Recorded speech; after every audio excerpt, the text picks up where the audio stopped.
Kech qoldingmi? O'ziga bo'lgan ishonch, o'ziga bo'lgan e'tibordan, o'ziga bo'lgan e'tibor esa yuz parvarishdan boshlanadi. Professional yuz parvarishi esa avvalo chistkadan boshlanadi.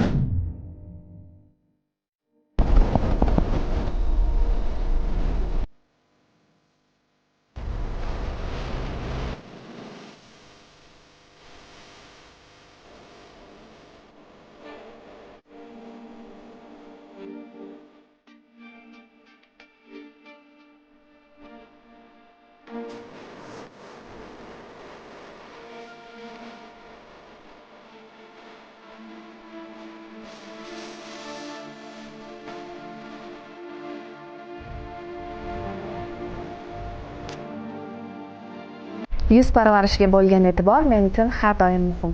Shuning uchun ham bugun qadrdon maskanlarimdan biri Shahnoza klinikga keldim.